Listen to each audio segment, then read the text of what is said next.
See that Counselor Tyner is out today, so we are still wishing him a speedy recovery.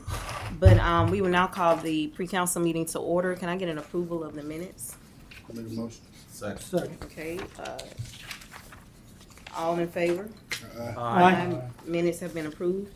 So, first up on our agenda today, we have Mr. Pons. Afternoon. Good afternoon. I have a rezoning request for you guys. So this is called Ivory Bluff. This is Mr. Crawford Nixon, Jimmy Duncan, and Chandler Overcash's project. But this is to rezone approximately 1.3 acres in this area. I'll show you where it is. It's a lot easier than just saying all that. From R to RPD for a riverfront planned development for 20 townhouse lots and 1 open space lot. And this is in Council District 5.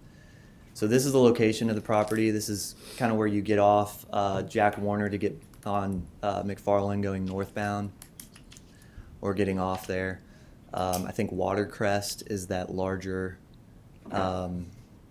Evolve or Watercrest. They've changed names so often, but that's that apartment complex there on that corner. So it's currently zoned riverfront. They want to rezone to RPD, so it's essentially this process. This is kind of the new process of Riverfront Development District. So it's almost like a planned unit development, but in the riverfront area. And they want to construct 20 townhomes. So it's a townhome development. It's currently comprised of 7 single-family residential properties that were built in the 30s and 40s. The intent is to build these townhomes for young professionals, retired households, and game day residences. They will be 3 bedrooms each, 3 stories in height. You can see the units being priced at around $579 to $799 and about 1,700 square feet. The development's approximately going to increase the area of 50 people maximum, or there's going to be about 50 people within this development, which is 2.5 people per unit. It has common areas, which will be owned and managed by the homeowners association. The townhomes will be brick, cementitious siding, heavy timber framing. Florida floor heights include 9-foot ceilings at the ground level and 10 on the main living floor, and 9 on the upper floor. And then they're going to have this nice courtyard area. And so I'll get through this. It's got 44 parking spaces. They are over parking a little bit. Or sorry, it's required 44. They're providing 48. And then they'll have a sidewalk around the whole area. So let me get into what you really want to see. So this is what exists today. Just some kind of smaller homes in this area. This is a hard to see site plan. I'm going to go in a little bit closer for you guys, but this is the overall development. North is pointing up. That's why it's like that. But we'll go in a little bit closer. So this is that northern side. So you can see these units on the left-hand side here are going to have garages, 2-car garages. You also see the other units, 14 through 17. They're going to have 1-car garages and 1-car stacking space. So, and then moving more towards the middle section, you have some additional parking. You've got a sidewalk around the whole property, and then you've got this common area, which I'll show you the renderings of. Looks really nice.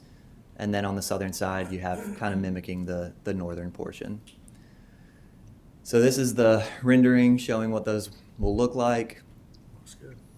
Yeah, and the elevations, so you can see in your bottom right corner what they pertain to, which buildings they pertain to. So, but the rendering really kind of shows what they're going to look like. These are those sides, and then those 1-car garage units. And then this is the pavilion within that courtyard and kind of a view of the courtyard. And then this is that overall kind of plan for the courtyard. So lawn, a lot of trees, landscaping area to kind of hang out in, as well as a gazebo, or that pavilion with, looks like they're going to have some, grills and outdoor furniture. So this was recommended unanimously by Planning and Zoning Commission at the August 18th, 2025 meeting. I can answer any questions that y'all might have. Yes, sir. Do they own this property? It's probably contingent upon the approval of this project. They have it contracted? Yes, sir. And is that time frame from August 18th to October 8th, is that a normal time frame It is, yes, for it sir. to move from planning to us? Yes, sir. Okay. Any more questions or comments from Mr. Pons? Thanks. All right. Next, we have Mr. Mills.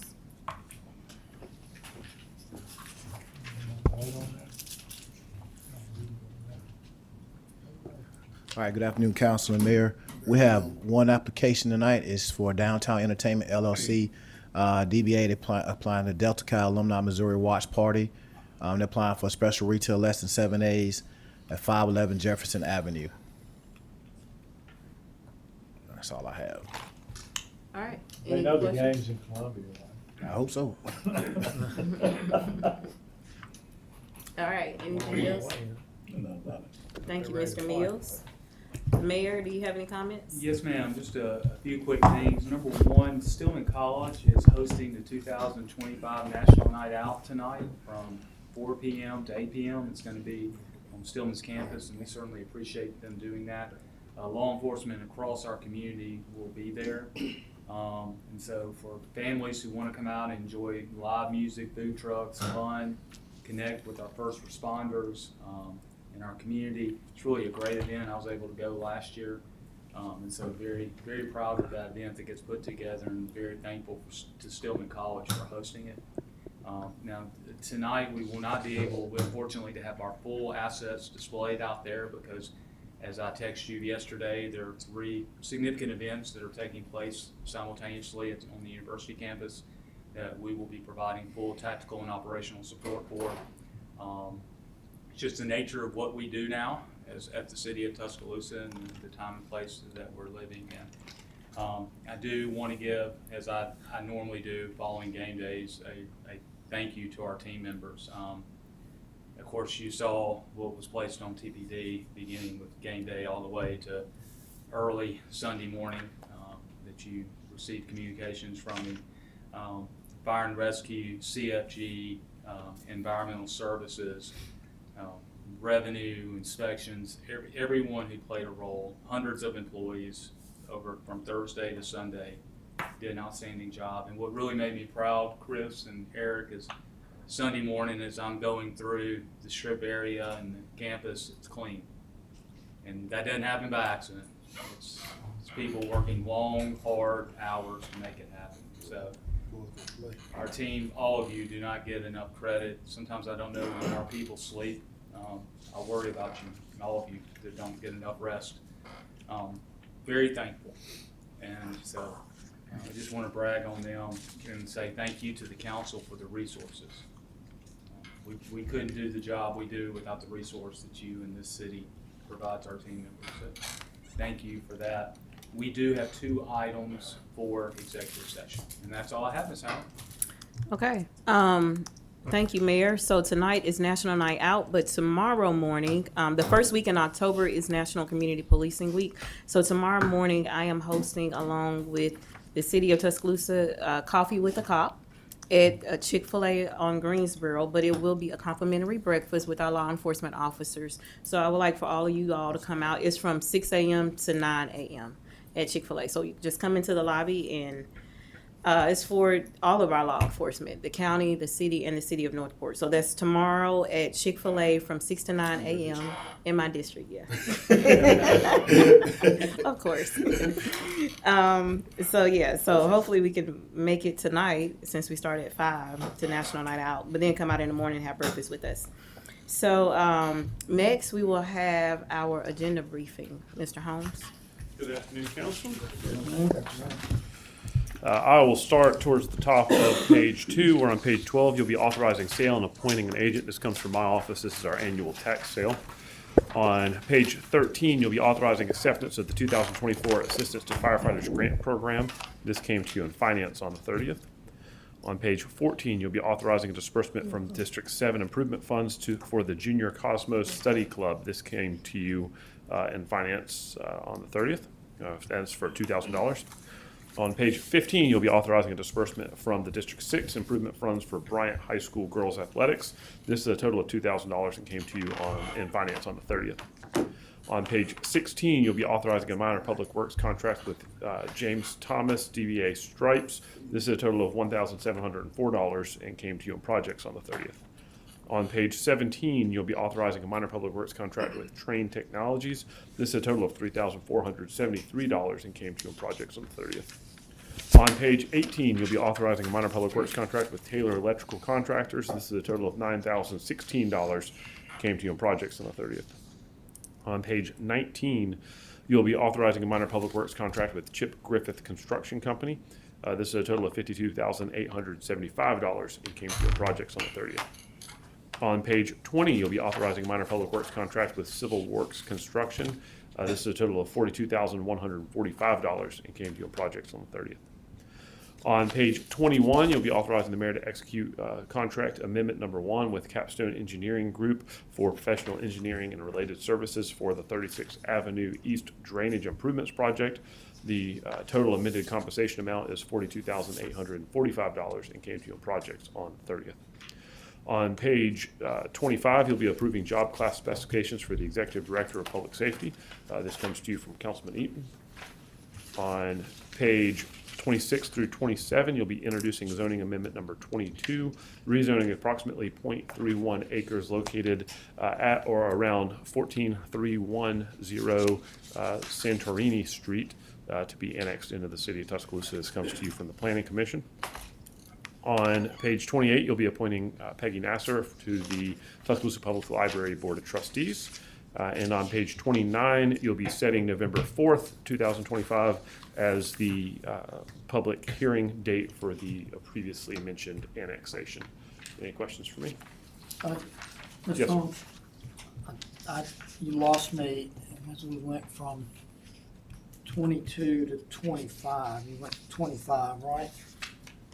Can you just walk it, or you or Mr. Eatman, what's being voted on specifically tonight in full council What is, related to the public safety?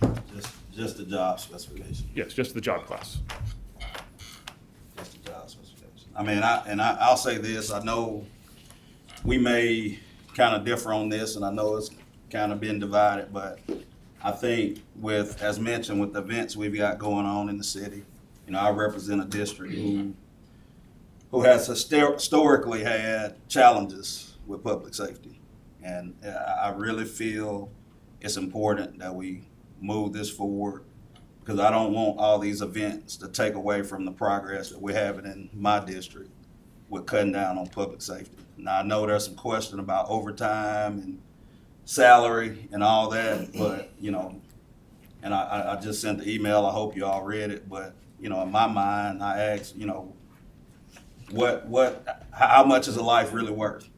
You know, we may say we don't know if this position is gonna solve that problem, but at the same time, we don't know if it will, that it won't solve. And if one life is saved by this, I think it'll be well worth every penny we spend on it. Our public safety department does a good job, and I think this is an opportunity for us to be great. Chief, I thank you for all that you did this weekend. We had a lot going on, and we're really good at locking folks up real fast when they commit crimes. Right. But what's wrong with being great and maybe stopping some of this stuff on the front end? I really feel like we need to move forward with this. I agree. So, you know, while we work out the overtime and pay, which I hope we can do that as quick as possible, I think it's important that we go ahead and move this forward with at least the job specification moving forward. And Ms. Johnson, I don't know if this is for you or Mr. Holmes. The vote that's on here tonight, does that really require a majority, or is that This is a majority vote. simply a majority? Yeah. Thank you. Okay. Is there anything else? Okay, concerning the agenda? If not, before we move forward, we have a full schedule today: public projects, finance, admin, and properties. And then Wednesday, we have the Historic Preservation Commission meeting in the council chamber, and the Fire and Pension Board meeting on Monday morning at 9 a.m. So if there's nothing else, can we get a motion for, oh, Mr. Holmes, we have executive sessions? Yes, ma'am, if we could have a motion in a second. Can I get a motion for executive? Second. Okay, Yes, sir. As your city attorney and attorney licensed to practice law in the state of Alabama, I can certify that this executive session is to discuss the consideration the governmental body is willing to offer or accept when considering the purchase, sale, exchange, lease, or market value of real property. okay. All in favor of going into executive session? Aye. And can anyone